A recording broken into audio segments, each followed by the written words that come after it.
네, 자 앞서 말씀드린 것처럼 미정부 셧다운. 자, 이 이슈가 지금 시장에서 나오고 있지만은 그렇게 크게 시장에서는 반응은 하고 있지 않는 것으로 보여집니다. 물론 약간의 변동성이 지금 있는 상황인데요. 이러한 상황 속에서 뭐 한국에서도 뭐 샘 얼트먼이 또 한국에 방문을 해서 뭐 삼성전자와 SK하이닉스와 일부 스타게이트 관련된 이야기도 좀 나오고 있고요. 자, 미국의 AI 반도체의 어떤 강세는 계속 좀 이어지고 있는 상황 속에서 또 엔비디아는 또 사상 최고치를 찍었습니다. 자, 이게 또 의미하는 바가 아마 좀 있을 것 같은데, 자, 이러한 상황 속에서 저희가 제가 또 개인적으로 너무나도 좋아하고 개인적으로 좀 저는 친하다고 생각하는 저희 유니스토리 자산운용의 김장렬 본부장님 모시고 반도체에 대해서 아마 탈탈 터는 그런 시간이 되지 않을까 싶은데 바로 모셔보도록 하겠습니다. 안녕하세요, 본부장님. 네, 안녕하십니까. 반갑습니다. 네. 예, 자, 좀 오래간만에 이렇게 또 뵙습니다. 그러게요. 네, 가을이 됐습니다. 자, 일단은 네. 저희 이제 한국에서 이제 가장 유명한 반도체 전문가 분이시잖아요. 네네. 예, 그래서 네. 표정이 전혀 변하지 않는 그 모습 너무 매력적입니다, 정말. 예, 자, 그래서 일단 지금 네네. 미국 시장 먼저 뭐 얘기를 좀 그렇죠. 하면 좋을 것 같아요. 네네. 지금 엔비디아가 일단 사상 최고치를 찍었고 네네네. 지금의 이 AI 강세장에 대해서 어느 한쪽은 AI 버블 계속 나오고 있습니다. 네네. 또 어느 한쪽은 무슨 소리 하고 있는 거냐 지금 이제 투자를 늘리고 있는 상황이고 그렇죠. 여전히 저평가돼 있는 기업들 주가는 올라왔지만 그렇죠. 여전히 저평가돼 있다라는 이야기들도 정말 많이 나오고 있는데 지금 이 미국 시장에 대한 이 AI 관련된 반도체 섹터들 네네네. 좀 어떻게 좀 우리가 봐야 될까요 지금 상황에서? 하나를 딱 꼽으면 오픈 AI가 흥하지 않으면 다 끝장이다. 오픈 AI가 흥하지 않으면 다 끝장이다. 끝장이에요. 연결고리 오픈 AI지. 그러니까 올총과 스타게이트에서 오픈 AI, 뭐 소프트뱅크, 그다음에 오니까 오라클 했잖아요. 근데 결국은 챗GPT가 됐던 그게 에이전트 AI가 됐던 건데 그 우리 서비스를 우리가 사용해야 되잖아요. 근데 오픈 AI는 엄청 투자를 하고 시장을 도미넌트 해야 되지 않습니까? 그게 잘 돼야지 GPU를 갖다 쓸 필요가 있고. 그렇죠. 그러니까 GPU가 오픈AI한테 팔리는 거죠. 그 오픈AI는 자기네는 라지 랭귀지 모델 해가지고 개발하는 거니까 그 서비스를 하게끔 데이터 센터를 사용해야 되는데 데이터 센터는 그 GPU를 가지고 데이터 센터 서비스하는 큰 업체들도 있고 작은 업체들, 작은 업체, 코어위브 같은 이런 것들은 GPU를 중심으로 한 데이터 센터고 우리가 아는 하이퍼스케일러라고 말이 영어 써서 죄송한데 뭐 아마존의 애주어, 아마존의 아마존 웹 서비스, 그다음 그 마이크로소프트의 애주어, 그다음에 구글의 클라우드는 큰 거죠. 우리 헷갈리지 마는데 걔네들이 하는 클라우드 서비스는 범용적인 거, 그러니까 GPU만 하는 게 아니고 일반적인 데이터를 내가 안 갖고 저 구름 저 멀리 갖다 준 거 그게 그거예요. 그러니까 많은 것들 다 그러니까 포함하고 있는 범용 클라우드 서비스, 범용 데이터 센터. 근데 그건 너무 크잖아요. 그러니까 우리 옆에 내가 항상 필요할 때 근데 나는 GPU 갖고 이런 거 연산을 많이 하는 거 이거 필요한 게 그것만 전문적으로 하는 데이터 그거 센터. 하는 것을 클라우드에서 네오 클라우드라는 거예요. 그 네오 클라우드는 자가되죠. 그게 대표적인 코어위브인데 얘네는 스스로 엔비디아한테 받아서 자기네 데이터 센터를 데이터 인프라 센터를 만들어서 그거를 오픈 AI한테도 메타 같은 데다 서비스를 주는 거라고. 근데 모든 건 뭐죠? 오픈 AI하고 메타하고 모든 간에 걔네들이 하는 서비스, 라지 랭귀지 모델 기반에는 챗GPT고 이런 거나 아니면 에이전트 AI건 이런 게 잘 돼야 되거든요. 그렇죠. 그게 잘 된다고 오픈 AI가 선빵을 치고 나가고 있는 건데 무섭게 하고 있죠. 뭐 여기 뭐 클라우드니까 오라클에도 저기 투자를 해주고 있고. 아니 근데 현금이 없잖아요. 오픈 AI. 그러니까 오픈 AI가 제가 흥해야 된다 그랬잖아요. 얘네 목표가 얼마냐면은 브레이크 이븐이 29년에 가서나 BEP 될까 말까. 그러니까요. 1,000몇억 불 된가인데 그때 전에 1,000몇백억 불이 필요해. 1,000몇백억 그거 어디서 갖고 와야 돼요? 그러니까 이렇게 여러 가지 좋은 브라이트 퓨처를 계속 해야지 쏠깃쏠깃할 거 아닙니까? 아니면 저기 엔비디아한테 돈도 받고. 그러니까 지금 누구는 안 좋은 게 오픈 AI를 중심한 건 맞는데 엔비디아 GPU를 팔죠. 오픈 AI가 또 하는 거 데이터 센터 이렇게 해줘. 이렇게 막 순환고리가 되는 것에 연결고리 중점이 오픈 AI가 서비스가 잘 안 되거나 안 팔리면은 꽝이라는 얘기예요. 아니 근데 오픈 AI가 돈이 없으면은 꽝인 거야. 중요한 거는 오픈 AI가 지금 하고 있는 방금 말씀하신 라지 랭귀지 서비스잖아요. 그러니까 LLM 같은 경우에 모델. 그 라지 랭귀지 모델 같은 경우에 우리가 생성형 AI라고 불려지는데 지금 이 오픈 AI가 그러면 글로벌의 생성형 AI의 점유율을 압도적으로 차지하고 있는가? 아니죠. 아니잖아요. 지금 많이 줄고 있죠. 근데 이제 그게 앞으로도 예를 들면은 지금은 약간의 벌어지고 있고 제미나이가 오히려 더 치고 앞서 나가고 있는 그렇죠. 상황이고. 네네. 예, 그리고 이제 제미나이에 대한 오히려 선호도가 글로벌 많은 투자자분들이 더 긍정적으로 보고 있는 상황이다 보니까 지금은 뭐 갭이 좀 벌어지지만 이게 시간이 가면 갈수록 이 격차가 점점 벌어질 수도 있는 요인이 되지 않을까라는 생각이 들어서. 오픈AI가 하거나 뭐 구글이 하거나 메타가 하거나 뭐 다른 데가 하는 그 서비스 또는 세일스포스도 있고 여러 가지 있잖아요. 그 우리가 하는 서비스 하는 회사. 각자 서비스 하는 것에 들어가는 AI라는 것이 서비스가 우리가 챗GPT만 얘기하는 게 아니고 그게 뭐 그로크 3, 4, XA에 대하니까 그 많은 것들이 전부 다 그렇죠. 그런 것들이 얼마만큼 커질지 잘 모르는 건데 오픈AI가 그거를 이만큼 나는 투자를 할 정도로 잘 될 거예요라고 얘기하는 거죠. 그러니까 물론 여기는 피지컬 AI까지는 안 간 것 같긴 한데 아직 안 갔고. 근데 에이전트 AI, 에이전트 우리가 시키면은 계획을 다 짜져가지고 시나리오를 5개 해가지고 한 5군데 종합하는 거. 생각을 딱 하면 생각에 꼬리를 물고 푸드 오브 스토츠 이렇게 나오는 거. 우리 단순한 대답하지 않는 거. 그런 게 확대되는 거잖아요. 우리 말로만 하는 것도 아니고 글로도 하고 비디오도 하고 이런 것들이 앞으로 우리가 보지 못하는 서비스도 포함되어 있는 거죠. 얘네들 투자 계획에. 그게 뭐 안 잡히다 보니까 ROIC가 안 나오는 건 지금 눈에 보이니까 불안불안하면서 가는 거예요. 그 오픈AI가 돈을 벌어야 되는데 문제는 마이크로소프트나 메타나 이런 데는 현금이 있잖아요. 그렇죠. 걔네들이 투자한다고 막 뭐 하고 물론 걔네들도 ROI가 안 나오면 투자를 하겠다는 게 1,000억, 5,000억, 2,000억 하다는 것이 어느 순간에 그로스가 성장률이 낮아지겠죠.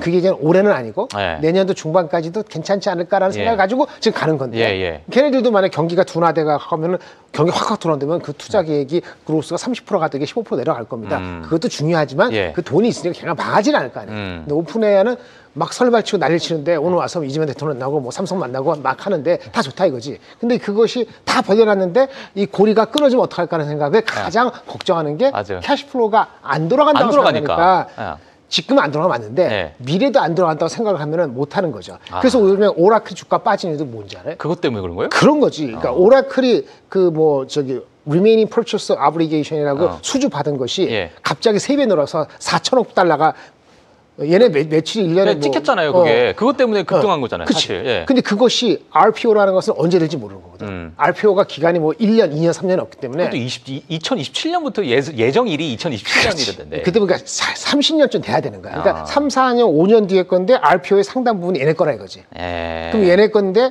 그러니까 오라클한테 준 오픈AI 이것이 엔비디아한테 받아서 이렇게 하는 건데 오픈AI가 하고는 사업이 어떻게 다 되는 걸 다 까발린 게 아니기 때문에 그게 과연 삐끗하면 어떡하나 한 생각이 드니까 처음에 36% 올랐다가 지금 한 반쯤 3분의 1쯤 다시 토해했죠. 지금 그렇죠. 그렇게 된 거예요. 그래서 오픈AI가 돈을 못 벌거나 그게 빨리 안정화되지 않으면은 다시 또 오버서플라이 얘기는 또 나올 수 있다. 그리고 이제 오버서플라이 얘기는 지금 2025년 10월 1일 현재는 그러니까 버블이 있더라도 버블 버스트의 기미는 안 보일 겁니다. 왜냐? 첫 번째 유동성이 너무 많아. 돈 자금 어쨌든 구할 수 있어. 그리고 주가 레벨이 터질 정도는 아니야. 그러니까 지금 AI 버블 단계까지 아니다라는 얘기죠. 버블이 숨어 있을 수는 있어요. 오픈AI가 결국은 뭐가 잘 안 돼서 지금은 그게 터지거나 그거를 증명할 길이 없어요. 이게 처음에 나온 것이 작년 6월 7월 달에 세콰이어 세콰이어인가 뭔가 해갖고 세콰이어 캐피탈인가? 세콰이어 캐피탈. 맞아요. 5월인지 6월이 7월인지 이때 막 날칠 때 그때 버블론이 첫 번째 나왔죠. 이번이 버블론이 두 번째죠. 그렇죠. 뭐 MIT 그것도 어찌 보면 버블론이잖아요. 이번이 두 번째. 이번이 두 번째. 그러니까 작년에 나왔을 때는 주가 레벨이 비싸지 않고 초기 단계. 챗GPT 다음 단계 뭐가 있을까? 에이전트가 나오기 전이니까 그러냐 담론적으로 하고 돈 많이 투자한 사람 이익 실현하고 싶으니까 그렇게 나온 거고. 그럼 지금 그때보다 지금 주가 레벨이 올라갔잖아요. 그러니까 두 번째 버블러는 의미가 있죠. 그런데 뭐 에이전트 A가 나오고 여러 군데가 다 우리가 뒤지는 것보다는 fall behind보다는 그냥 나중에 작살날 때 지금 가야 된다라고 뭐 다 얘기하니까 그냥 믿고 가자. 시장에 유동성 자금이 있고 그 금리 인하는 결국 할 것이고 그 우리가 성장하려면은 생산성이 100이 아니더라도 60이 되더라도 지금 20보다 나은 거 아니야. 그냥 달려. 라고 오픈AI를 포함해서 모든 업체가 가니까 지금의 세컨드 버블론도 그 수면 아래로 잠길 거예요. 그런데 세 번째 버블론이 나왔을 때는 그때 이제 우리 달라질 수 신년이 나왔을 때는 그때는 굉장히 조심해야 돼요. 아, 그러면 그 지금 세 번째가 예. 내년에 나오면은 내년에 1분기에 나오든 2분기, 3분기에 나오면은 그때는 지금 내년보다 주가가 더 올랐겠죠? 예. 유동성은 지금보다 더 높지는 않을 것 같아요. 왜냐하면 금리 인하도 어느 정도 다 이루어지고 나니까 네네네. 금리 인하도 어느 정도 이루어지고 나면 이제 수단이 별로 많지 않거든요. 예. 그 방심하는 찰나에 만약에 ROI가 안 들어와서 세 번째 버블론이 나오면은 예. 우리 인생의 3세판이잖아요. 작년에 하고 올해 하고 내년에 또 걸리면 예. 그때는 개박살 날 수 있어요. 아, 그냥 박살도 아니고 개박살 난다. 개박살 날 수 있어요. 오른 것만큼. 그러니까 이제부터 지금 올라가는 건 조심해. 제가 약간 좀 편하게, 좀 네. 쉽게 제가 네. 한번 정의를 좀 해보면 결국엔 이거잖아요. 우리가 투자를 하고 있고 우리 시장의 기대감은 야, 그래, 이제 뭔가 수익을 보여줘. 네네. 자, 지금의 높아 있는 어떤 밸류에이션을 정당화할 수 있는 무엇인가가 우리한테 보여줘. 그렇죠. 자, 근데 지금의 약간은 고평가되는데 아니야, 우린 좀 기다려줄 수 있어. 지금까지는. 근데 지금 방금 본부장님께서 말씀하셨던 내년 초나 뭐가 정말 큰 박살, 세 번째 버블론이 나오게 됐을 때 그때마저도 우리 투자자들이 뭔가 손에 쥐어지는 게 없으면 보이는 게 하나도 없으면 그때서부터 이제 조정을 준다는 아, 그때는 조정받을 수 있죠. 어. 그게 늦게 오길 바라는 거죠. 그 사람들은 여기 업종에 계신 분들은 자기가 투자를 하다 하는 동안에 편향적으로 긍정적이기 때문에 네. 내년 하반기쯤 가야 되는 거 아니야? 잘하면 슈퍼 사이클이니까 내후년 좋게 아니야? 하는데 네. 쉽게 얘기해서 지금 좋으니까 한 2027년, 28년까지 슈퍼 사이클 얘기하기 좋지. 네. 애널리스트는 그렇게 쓰는 게 맞아. 그게 이제 돈도 들어오고 같이 사는 거니까. 아니, 그런데 한국 애널리스트들은 네. 지금 미국 시장을 좀 조심해라. 네. 라는 의견들이 좀 많은 것 같고. 아, 그래요? 아니요? 모르겠어요. 한국 애널리스트. 하여튼 미국 애널리스트들은 네. 한국 비중 확대. 아, 뭐 이렇게도 얘기를 하더라고요. 아, 미국은 신경 쓰지 마시고. 그 대통령부터 밑에까지 다, 다 무조건 비중 확대예요? 크레이지하는 새끼들이니까. 저한테 묻지 말라고 내가 얘기해요. 미국인으로. 하여튼 그래요. 그래서 한국 친구들이 좀 더 커셔스한 게 맞죠. 어쨌든 3세판이면 저는 끝장은 아닌데 굉장히 조심해야 된다. 그때 조정은 의미 있는 조정이 있다. 의미 있는 조정이다. 개판이라는 게는 많이지만 뭐 5%, 3% 빠지는 게 아니고 그때 예. 조정하면 한 2, 30 빠질 수도 있어요. 아, 그래요? 수단이 금리 인하가 올해 3번 했어. 내년 상반까지 금리 인하를 2번 더 했어. 그럼 금리는 이미 많이 내려갔죠. 내려갔어. 그럼 두 가지입니다. 예. 이제부터 내년 예. 중반 정도에 예. 금리 인하 할 만큼 했어. 예. 근데 갑자기 인플레가 터지는 거야.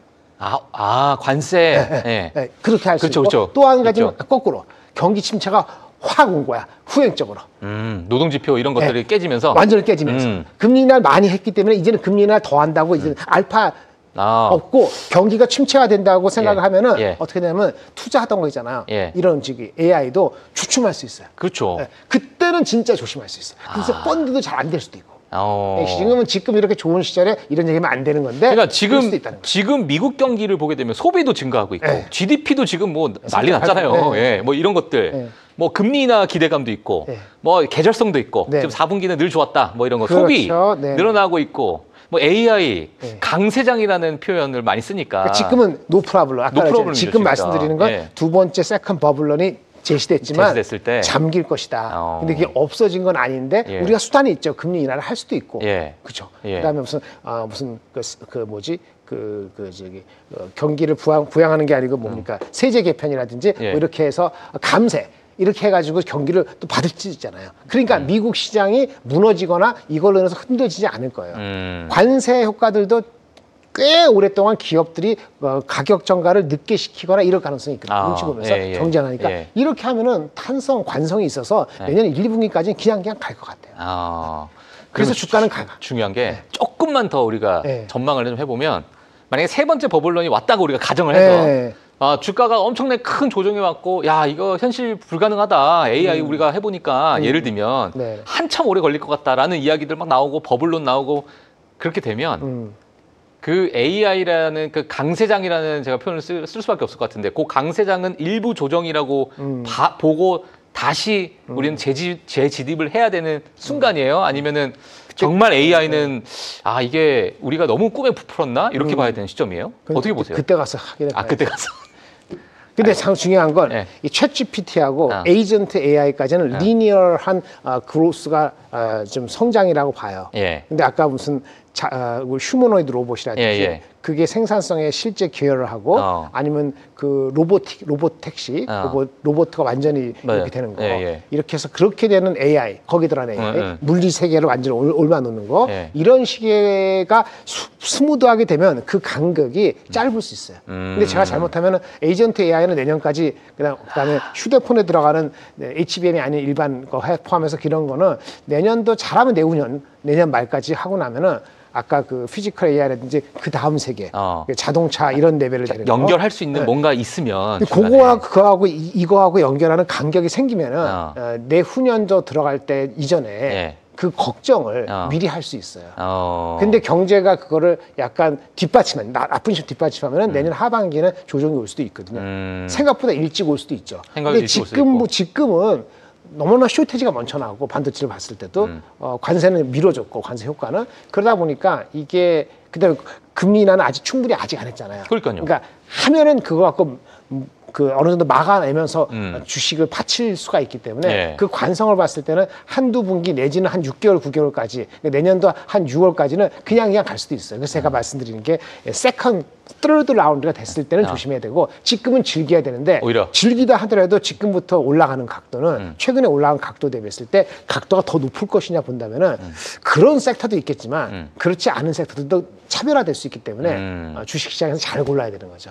여전히 아까 경고를 줬는데 여전히 그래도 살 거는 AI밖에 사실은 없고 한국에서는 조선주하고 AI 조선하고 AI 약간의 화장품 뭐 이 정도 말고는 하나 더 한다면은 뭐 전쟁이 계속 일어나면 방산. 미국도 마찬가지지만 미국도 지금 방산 난리 났어요. 맞아. 방산도 있고 그 정도까지만이 조정이 있으면 다시 들어올 수 있는 사람들의 원처고 만약에 조정이 오면은 이제 또 시장은 한 15% 20% 빠지고 이게 주도주는 한 5% 10% 빠지고 이렇게 되지 않을까 싶은 생각을 갖고 있는 거죠. 제가 오늘 꼭 질문드리고 싶었던 게 뭐냐면 미국 시장 전체를 보게 되면 그러니까 S&P 500 기준으로 23배라고 우리가 가정한다면 높다. 코로나 때 24배 좀 올라가서 지금 23배 너무 높으니까. 근데 AI라는 거 방금 말씀하신 즐겨라.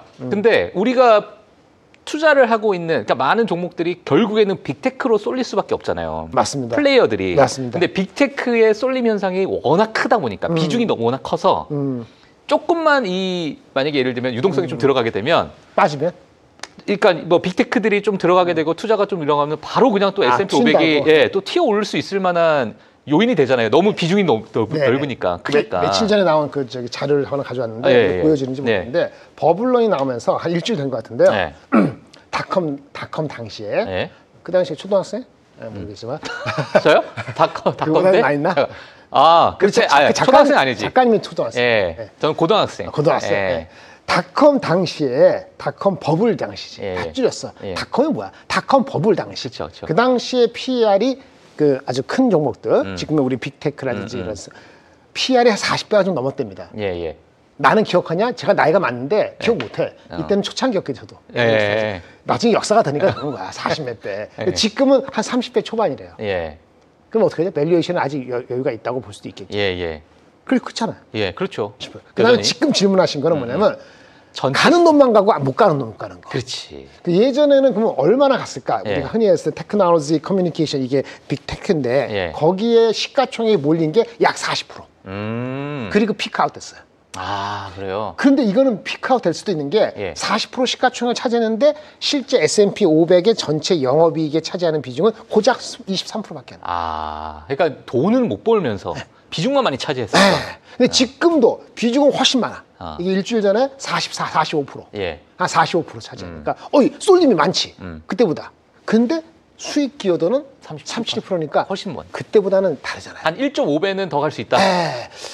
이렇게 간 건데 1.5배 갈 수는 없고 요건데 요거 한번 볼까요? AI 주식은 얼마나 상승 여력이 있을까라고 뱅크 오브 아메리카 사람이 얘기했다면 믿잖아요.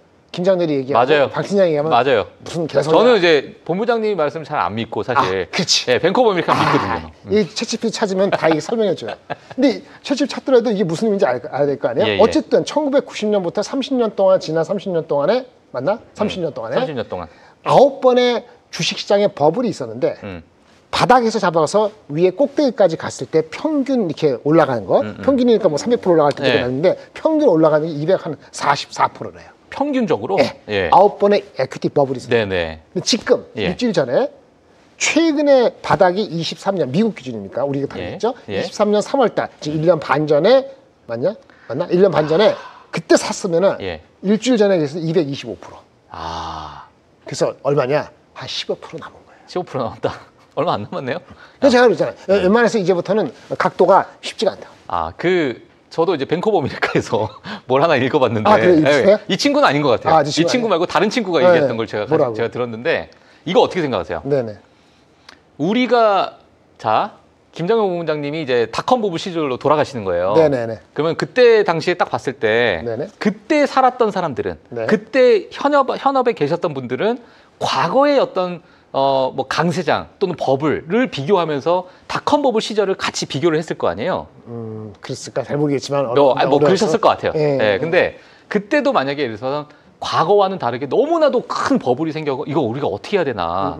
과거에 어떤 뭐 기준점이 있었는데 이거를 더 벌써 뛰어넘는 그런 어떤 버블의 형태가 일어났는데 지금 저희는 지금 닷컴 버블과 계속 동일한 성상에서 비교를 하다 보니까 오히려 닷컴 버블보다 더 튀어오르는 뭔가 우리가 경험해보지 못하는 어떤 버블의 어떤 공간에서 또 그 구간까지 올라가는 그런 경험을 하지 않을까?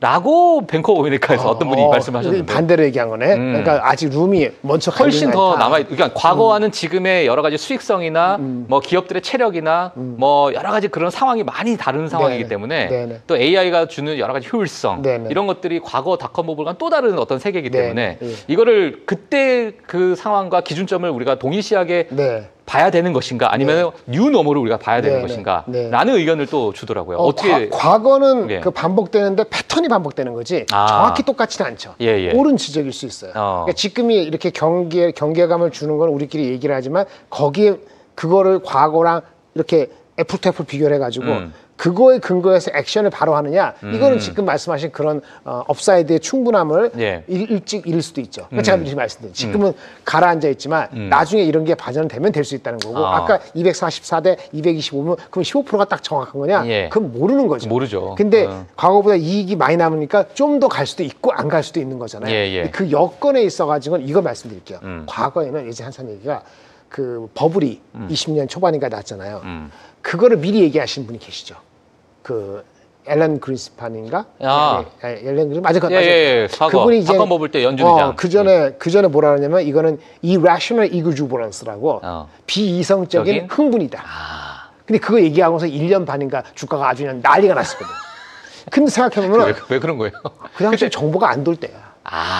이걸 아셔야 돼. 정보가 안 돌 때요? 98년, 99년, 2000년에 무슨 인터넷이 그렇게 많아요. 이제 막 시작하는 건데 누가 우리가 유튜브가 있어 뭐 있어. 그렇게 정보가 이 인사이트가 그렇게 이렇게 회자되고 하는데 시간이 걸린다는 걸 보셔야 돼요. 그러네요. 지금은 개나 소나 누구나 다 알 수 있어요. 맞아요. 바로. 그러니까 이게 흡수가 빨라되기 때문에 버블이 끼면서도 경계감을 가면서 갈 수 있기 때문에 아까 또 다른 면에서의 패턴이 똑같지 않을 수 있죠. 하지만 영특하기 때문에 그걸 또 보고 가죠. 그러니까 너무나도 지금은 예전에 그 학습 효과가 빨라서 요번에 오라클 오픈AI도 마찬가지잖아요. 맞죠. 이거 조금 이렇게 되니까 야 봐라 이거 지금 버블의 현상이 벌써 일어나고 있다. 그렇죠. 라고 바로 투자자들이 경계감이 또 바로 받는 경계감 바로 받으니까. 그러니까 어떻게 보면 또 그래서 큰 버블이 안 터질지도 몰라요. 안 터지고 계속 조정하면서 계속 꾸역꾸역 올라가는. 그러면 주시장에서 돈 빼기 쉽지 않고 이러는 거거든요. 그러니까 옛날에 반복되면 언제든지 빨리 빼서 빨리 또 엄청 30% 내려가면 좋겠는데 빼고 났는데 6% 빠지고 다시 올라가고. 그러니까요. 그래서 못 빼는 거예요. 그럴 수 있겠네요. 그리고 지금은 크레이지한 너무 많이 알아서 크레이지한 가버먼트가 미국이 딱 있기 때문에 옛날에 그 미친 놈들이 아니었단 말이에요. 그냥 이게 어떤 짓을 할지 모르니까 그냥 나갈 수가 없는 거예요. 다만 이렇게 신냉전이 끝나고 완전히 그 보호주의가 아니고 완전히 이런 전체주의가 되면서 과거가 없는 거기 때문에 혹시라도 전쟁이 나면 어떡하나. 전쟁이 없었지 않는데. 저는 개인적으로는 그게 이슈고. 신냉전을 보고 있어요 지금? 신냉전이 아니고 우리나라 대한민국도 이슈죠. 지금? 대한민국도 이슈가 될 수도 있고 그 트럼프가 이렇게 되고 이 한미협상 그것도 그렇고 잘 되면 좋겠습니다만 이게 만약 한 달 내로 만약에 APEC 정상회담 증시에서 우리 위성당 그 안보실장님 가장 연배가 많으시는 개인적으로 봅니다. 네. 워낙 그 느낌이 그래서 근데 그분이 보수적으로 중립적으로 얘기하는 거대로 그래도 낙관할 수는 없지만은 비관할 것만은 아니다라는 그걸 기다리는데 만약에 10월 말까지 나타나서 효과가 없으면 그때는 이 방향이 위가 아니고 밑으로 될 수 있어요. 아. 물론 지금은 3분기 실적 아까 시즌업하고 우리 삼성전자 하이닉스 좋고 실적 난리 나고 그다음에 환율도 1,400 버티는데 주가가 안 빠지잖아요. 맞아요. 그러니까 모든 걸 기대를 갖고 가는 건데 그게 나타나면은 아까 말한 것처럼 한번 확 뚫을 수 있죠. 그러니까 벗어나지 못하는데 혹시라도 잘 안 되면은 훅 빠질 수 있는 거예요. 아. 물론 뭐 지금 이렇게 얘기하는 이 중에 오늘 또 아까 보니까 다른 뉴스가 나왔다. 오픈 AI 그 이재명 대통령이 이렇게 손잡고 그 금산분리법 완화 금산분리 완화 지침인지 뭔지 속보에 나왔어요. 아, 그래요? 그러면 이제 삼성생명이나 삼성화재가 삼성전자 갖고 있는 지분이 저절로 올라가는 거 그거 처분한 거 그거 이제 이렇게 해준다는 거 포함해서 은행 지분을 산업자본의 은행을 지분을 갖는 게 이제 4%밖에 못 갖잖아요. 그거 풀어주는 거 아니면 은행이 지분을 다른 회사에 15% 이상 못 가져 지금 금산법인데 그게 또 풀어지고 그러면은 뭐 저기 뭐 가상화폐고 뭐 나발이고 뭐 하는 거에서 여러 참여가 한다는 거기 때문에 올해부터 좀 또 하는데 이런 우리가 수단이 있다는 것 자체가 좀 좋은 거긴 하지요. 하여튼 그런 여러 가지가 있기 때문에 주식을 빼지 못하긴 하는데 잘 좋다가 한 번 더 가다가 10월 말에 초치면 안 되니까 나쁜 게 나오면 또 내려갈 수도 있거든요. 그러니까 지금 정말 변동성이 정말 심해질 수도 있네요. 10월이 아주 중요하죠. 10월이 가장 중요하죠. 그럼요. 내일 하루 남았고 그다음에 푹 쉬고 나서 10월 13일이잖아요. 그러니까요. 10월 13일 나왔어요. 근데 미국에서 무슨 셧다운은 해결 잘 됐어요. 해결 잘 됐어요. 셧다운 좀 얘기 좀 해야 되겠지만 그러면 13일 날 환율이 1,390원으로 내려가면 주가는 팍 올라갈 겁니다. 그리고 14일 날 뭐가 했죠? 화요일 날? 이게 미국장 얘기하는데 하이닉스 삼성전자 실적 나오잖아. 맞아. 삼성전자 실적 11조에서 아니 근데 중요하잖아요. 삼성전자 실적이 11조 이상 나오잖아요. 그러면 월 화까지 확 불꽃이 올라갔다가 한미 그거 안 되면 다시 내려가고 그것도 괜찮다라면 뭐 한 10월 말까지는 그냥 달리는 거예요. 그냥 달리는 거예요. 그러면 한 3,700까지나 3,600까지 가는 거예요. 그렇게 가는데 초반에 미국이 오늘 셧다운이 큰 임팩트가 없어야 돼요. 셧다운이. 근데 뭐 어떻게 보고 계세요? 셧다운. 어떻게 마무리될 것으로? 저도 이제 항상 스토리죠. 그 미친 크레이지 대통령이 있었을 때 2018년 12월 달에 셧다운을 했어요. 그게 35일인지 34일인지 길었거든요. 그런데도 실제 임팩트가 주가는 그때 올랐어요. 왜냐하면 그 손해가 난 돈이잖아요. 내 금액이 잘 갔는데 그거의 70%는 결국 다시 회수가 들어왔어요. 그래서 경제 성장률의 임팩트가 한 달 지는 되면은 경제 성장률이 0.2% 포인트가 내려간대요. 한 달 지수되면 이번에도 0.2%가 내려갈 수도 있을 수 있는데 근데 그 당시도 그 효과가 아까 돌아온 게 핵심적인 거, 뭐 노동부라든지 뭐 국방부라든지 뭐 또 몇 개 부서는 예산을 미리 집행해야 돼요. 이번에도 그럴 가능성이 있기 때문에 뭐 사람들 자르는 거랑 별거로 실제 임팩트가 크지 않을 수도 있고. 그러니까 이제 트럼프 대통령 입장에서는 뭐 불필요한 부서다라고 하는 그런 무슨 예산을 이미 안 줬고. 핵심은 줬고. 핵심이 이게 드러나는 게 앞으로 진행돼야 되지. 그렇기 때문에 이게 임팩트가 얼마나 있을지 잘 모르지만 과거 패턴을 봤을 때는 똑같은 대통령이니까 극단으로 갈수 아니고 혹시라도 그 효과가 만약에 노동 데이터로서 나쁘게 나오는 게 표면적으로 나타난다면 그 11월에 나타나는 거거든요. 그러니까요. 그럼 10월 달에 나타날 거랑 계속 그럴 거 아닙니까? 그럼 10월 29일에 FOMC 있잖아요. 금리 인하를 압박을 하겠죠. 한 번 하는 건 당연하죠. 근데 두 번 하라고 막일칠 거 아니에요. 그럼 시장이 어떻게 될까요? 만약에 그 셧다운 때문에 주가가 내려가면은 금리 인하가 고정뿐만 아니고 50bp 할 수 있다고 또 설레 밟히면서 주가는 오히려 반등할 수 있어요. 그게 같이 섞여 있기 때문에 오늘 뭐 미국장이 뭐 1.5% 이렇게 빠지지 않느나 그 별거 아니다. 별거 아니다. 아마도 전약 후강 될 겁니다. 전약 후강. 알겠습니다. 그럼 내일 한국 주식 팔면 안 되나요? 한국 주식 그래서 나와서 같이 하시죠 뭐. 그럴까요? 그냥 저랑 그냥 같이 옆에 앉아가지고 그냥 이런저런 얘기하면서. 그게 편할 것 같아요. 그 투자자분들도 아마 좋아하실 것 같아요. 근데 마실 것만 주고 먹을 것만 주면 돼요. 초콜릿 준비하겠습니다. 초콜릿. 저녁을 일찍 먹었더니 배가 고프네. 알겠습니다. 자, 그러면 오늘 시간이 조금 남았어요. 시간 좀 남았는데 우리 종목 이야기로 우리 좀 넘어갈 수 있을까요? 요거 말씀드릴게요. 준비한 거. 주목할 주식 그 이유는 다양해 보이지만 아까 또 똑같은 얘기인데 보세요. AI 버블이 깨진다, 버스트한다는 가정이면은 탑하세요. 근데 그럴 것 같아요. 아까 잘 알겠으니까 전혀. 내년 봄까지는 댄싱 하세요. 근데 출구가 어디인지 보시고. 그러니까. 아침에 생각했다가 오후에 생각 바뀌면 바뀌는 하세요. 이러니까 그 난리 친다는데 원래 인생이 그런 거예요. 네. 여러분도 주가가 아침 저녁 바뀔 때 생각 바뀌면서 자기 행동이 바뀌는 게 창피합니까? 안 바뀌고 아무것도 모르면서 고집 부르는 게 더 문제가 되는 거죠. 오늘 지금 밤 8시 한 34분이거든요. 네. 저 시청자분들이 네. 본부장님은 보면 네. 약간 술도 좀 땡기실 것 같아. 같이 들으면서 아유 그래 뭐 술이나 한잔 하자. 저는 술을 한 잔밖에 못 마시지만 같이 나눌 수 있어요. 알겠습니다. 어쨌든 그래서 예. 지금은 반도체가 최고입니다. 반도체가 최고다. HBM, DRAM, DDR 뭐 이런 게 있는데 다 하드디스크 드라이브 때문에 문제가 생겼고 낸드까지 연결되는 거. 미국에서 가장 높았던 주식이 뭐냐면은 사실은 여기 안 적었네. 샌디스크가 가장 높아요. 샌디스크. 아니 지금 요즘에 주가가 뭐 난리가 나. 또 사상 최고치 찍었더라고요. 주가가. 100몇십% 올랐지. 그 뭐 어떻게 봐야 돼요? 뭐 이런 추세는 계속 뭐 된다고 좀 보고 그렇죠. 있어요. 그러면 하드디스크, 그러니까 우리가 데이터를 막 이렇게 하면은 데이터를 저장을 해야 저장하는 거는 되니까. 우리 USB로 이렇게 하잖아요. 예. 그런데 많이 안 쓰는 데이터는 하드디스크 드라이브가 저장하거든요. 그렇죠. HD 느리죠. 예. SSD 안 되고 맞아. 보관하면 돼. 조용히. 예. 근데 잘 보관하면 나중에 보면 저 차가운데 어디 구석방에 처박혀 있지. 그게 콜드 데이터거든. 그 콜드 데이터를 하드디스크 드라이브가 저장하는 거예요. 그 미국에 업체가 두 개밖에 없어요. 시게이트라고 웨스턴 디지털. 근데 뭐 걔네가 이제 컴퓨터 조립해 보신 분들 다 알고 근데 있어요. 컴퓨터 시장이 안 좋으니까 몇 년 사이에 돈을 못 벌어갖고 맞아요. 생산을 안 했어. 캐파 증가를 투자를 안 했어. 예. 근데 갑자기 콜드 데이터가 하드디스크 드라이브한테 AI 때문에 문제가 될지 몰랐던 거예요. 근데 하드디스크 드라이브가 안 되니까 그 하드디스크 드라이브 대체하는 SSD 그리고 SSD 네네네. SSD 가격이 3배 내외 비싸거든요. 온 거야. 거기 낸드가 들어가는 거예요. 네네. 그 샌디스크가 퓨어 업체죠. 그 그러네요. 낸드만 만드는 회사는 그러네요. 삼성이 1등이고 하이닉스가 2등인가 3등이지만 퓨어하게 낸드만 삼성 하이닉스는 낸드는 작으니까 돈도 못 벌고 근데 퓨어하는 게 샌디스크인데 여기에 몰리니까 주가가 더블 된 거예요. 그러면 어떻게 되느냐? 그러면 결국 뭐냐? 이 콜 데이터에 대한 수요가 얼마나 계속 된다며. 그러면 결국은 얼마나 빨리 캐파를 증가시키느냐인데 하드디스크 드라이브, 시게이트, 웨스턴한테 그럴 여유가 없어요. 그래서 결국은 샌디스크하고 하는 낸드 만드는 회사한테 가야 되는데 삼성 하이닉스도 캐파를 줄여놨거든. 무슨 말인지 아시죠? 예. 그 SSD는 만들어야 되는데 네네. 삼성 하이닉스가 흑자가 안 난다니까.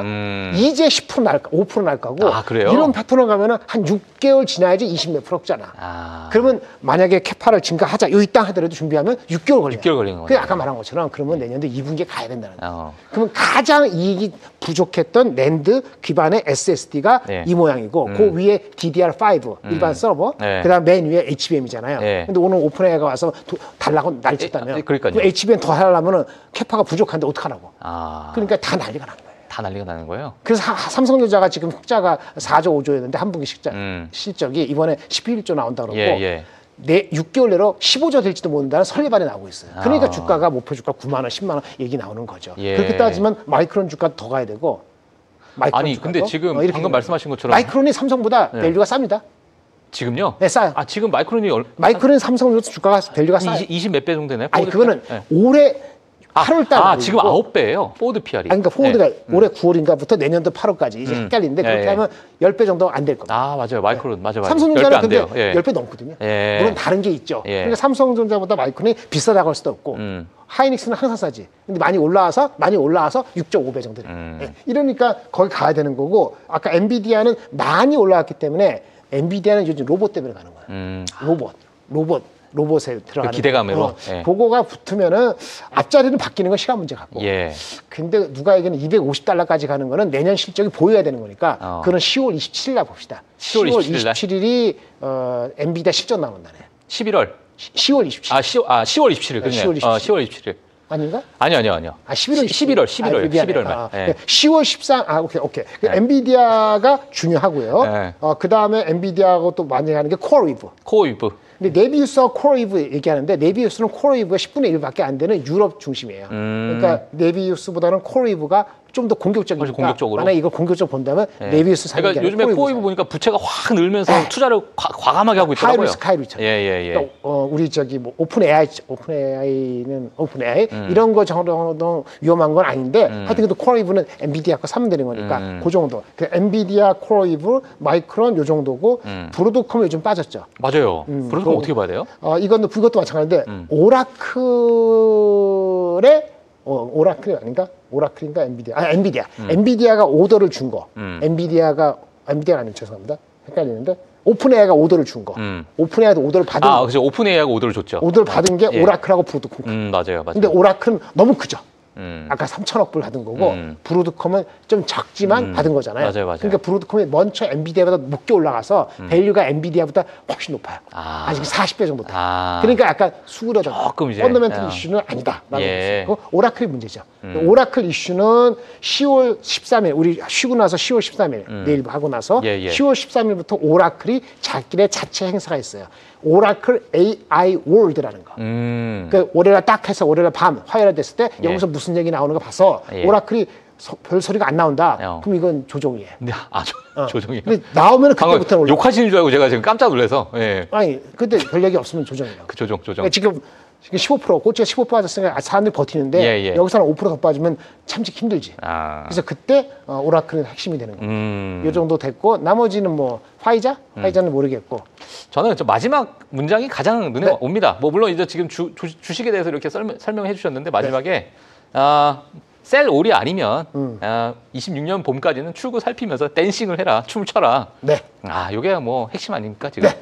지금은 그렇습니다. 알겠습니다. 자, 일단은 지금 반도체가 가장 중심에 있는 그러한 어떤 강세장의 한복판에 저희는 있습니다만 약간은 좀 고평가되어 있다 보니까 결국에는 내년 봄까지는 우리가 조금 출구를 좀 살피면서 좀 즐겨야 되는 그런 시장이 아닐까라고 생각이 들고요. 지금 방금 언급해 주신 이런 종목들도 한번 좀 눈여겨보시면 좋을 것 같습니다. 자, 오늘 정말 정신없이 35분이 지나간 것 같은데 유니스토리 자산운용의 김장렬 본부장님은 다음 시간에 제가 꼭 다시 모셔보도록 하겠습니다.